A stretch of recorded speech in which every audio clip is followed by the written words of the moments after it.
ताजा खबर। नमस्कार, आप देख रहे हैं आज तक। मैं हूं सुरभि सूरी। मुंबई मेट्रो में आपका स्वागत है।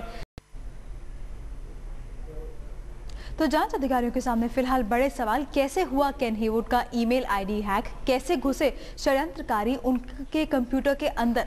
वाईफाई, जी हाँ, यही है उस तकनीक का नाम जिसका बेजा इस्तेमाल कर आतंकवादी एक अमेरिकन नागरिक को फंसाकर साफ निकल गए। क्या है ये वाईफाई तकनीक, आइए जानते हैं। मुंबई के मंगेश देसाई अपने कंप्यूटर पर कुछ तलाश कर रहे हैं। उन्हें तलाश है एक ऐसे कंप्यूटर की जिसमें वो छेड़छाड़ कर सके। अरे लेकिन ये क्या? मंगेश के कंप्यूटर स्क्रीन पर एक के बजाय कई लोगों के कंप्यूटर आईडी दिखाई देने लगे। जी हाँ, यही है वाईफाई तकनीक का चमत्कार, जिसके जरिए अब मंगेश अपने पड़ोसी शर्मा जी के कंप्यूटर में घुसकर उनके ईमेल से किसी को भी धमकी भरा मेल लिख सकते हैं और शर्मा जी को इसकी भनक भी नहीं लगेगी। लेकिन मंगेश देसाई कोई हैकर नहीं है, बल्कि वो सिक्योरिटी एक्सपर्ट है जो लोगों को वाईफाई तकनीक की खामियों से आगाह करा रहे हैं। वायरलेस में सेटिंग भी थोड़ी अलग हो गई है, उसका पूरा सिस्टम भी थोड़ा चेंज हो चुका है। जबकि वो वायरलेस है तो पूरा आपको सेटिंग जो भी है कंप्यूटर पे या राउटर पे ही करना पड़ता है। तो वो सारी चीज़ों में फ़र्क, वो सारी डिस्टर्बेंसेस इसमें आ गए कि कोई और यूज़ कर रहा है, आपको मालूम नहीं पड़ेगा। कोई और आपका अकाउंट यूज़ कर लेगा, आपका बिल ज़्यादा आ जाएगा। या कोई अगर वो कोई आपको तकलीफ ही देना चाहता है तो सिर्फ वो आपके राउटर में घुस के उसको बंद कर देगा, तो वो भी खराब, ऐसा मतलब आपका इंटरनेट बंद हो जाएगा। दरअसल वाईफाई एक ऐसी तकनीक है जिसके जरिए आप बिना इंटरनेट केबल के एक लिमिटेड दायरे में नेट से जुड़े रह सकते हैं। ये वायर फ्री नेटवर्क बड़ी आसानी से दूसरे लोगों के कंप्यूटर से भी आपको जोड़ सकता है। बस उसके लिए आपको अपना कंप्यूटर अनसिक्योर्ड रखना होगा। इसके बाद अपने पड़ोसियों के पासवर्ड को हैक कर बड़ी आसानी से उसके कंप्यूटर की जानकारियां चुराई जा सकती है।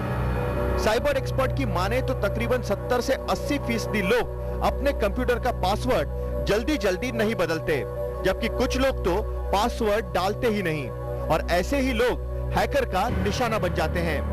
जो नॉर्मल यूजर है जो कि अपना प्राइवेट नेटवर्क अनसिक्योर्ड रहने देता है, he is often not aware.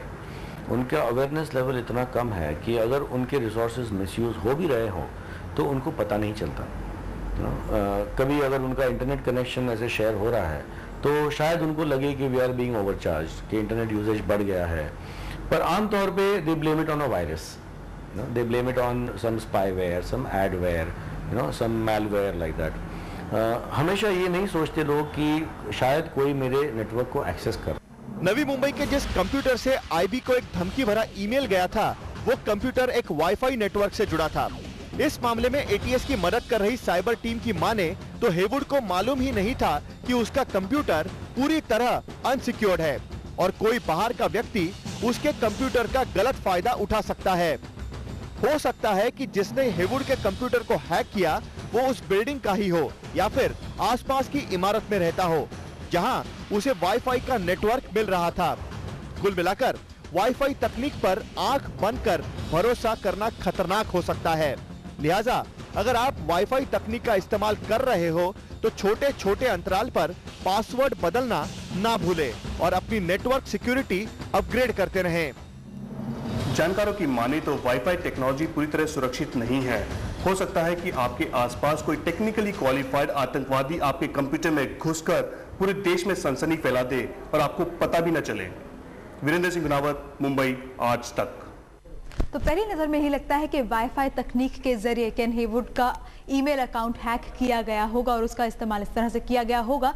अब अमेरिकी नागरिक केन हेवुड के भारत छोड़ने पर पाबंदी लगा दी गई है। हमारे साथ साहिल जोशी मुंबई से हमारे संवाददाता जुड़ गए हैं और जानकारी के साथ बात साहिल से ही करते हैं। साहिल, केन हेवुड के बाहर जाने पर अब पाबंदी लगाना सुरक्षा एजेंसियों के सामने बहुत ज्यादा सुराग फिलहाल ब्लास्ट केस को क्रैक करने के लिए नहीं है, तो मकसद गहन पूछताछ करना ही है। जी, लगता तो यही है कि पूछताछ करना ये उनके सामने मकसद है और जो साइबर लॉ देखे तो उसके मुताबिक ये होता है कि जिसका कंप्यूटर या जिसका इंटरनेट इस्तेमाल किया हो मेल भेजने के लिए, उसका अगर हैक हुआ है, वो इंटरनेट उसका मेल हैक हुआ है, तो उसको ये साबित करना पड़ता है कि ये हैक हुआ है और किसने हैक किया हुआ है। और जैसे हमने अभी देखा कि वाईफाई टेक्नोलॉजी से उसका कंप्यूटर हैक किया जा सकता है और सुरक्षा एजेंसियों का मानना है कि शायद यही हुआ हो।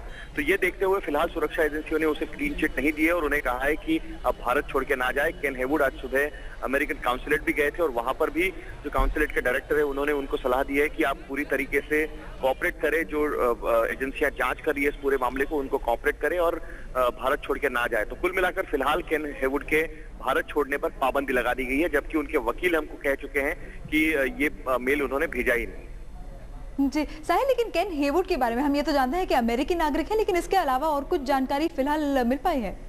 जी, यहाँ पर वो अपनी पूरी फैमिली के साथ रहते हैं और एक बड़ी कंपनी में काम करते हैं। उनकी कंपनी ने उनको फिलहाल कहा हुआ है कि वो किसी से बात ना करे, लेकिन कंपनी की जो वेबसाइट है उस पर उन्होंने अपनी बात रखी है और अपनी बात रखकर उन्होंने ये कहा है कि वो किस तरीके से इसमें शामिल नहीं है। लेकिन जिस तरीके से वाईफाई टेक्नोलॉजी का इस्तेमाल करके हो सकता है कि उनकी बिल्डिंग के आसपास रहने वाले किसी आदमी ने या फिर जहां पर उनका वाईफाई नेटवर्क कैच होता हो, पकड़ा जाता हो, फिलहाल उसमें से किसी आदमी ने ये मेल भेजा हो, ऐसा लग सकता है। जी बिल्कुल, अब पूछताछ होगी तो सामने कुछ और जानकारी आएगी। आपके पास वापस आएंगे साहिल। फिलहाल आपका इस जानकारी के लिए बहुत बहुत शुक्रिया। वक्त मुंबई मेट्रो पर एक ब्रेक का है। ब्रेक के बाद देखेंगे कितनी महफूज है मुंबई। आप देखते रहिए आज तक।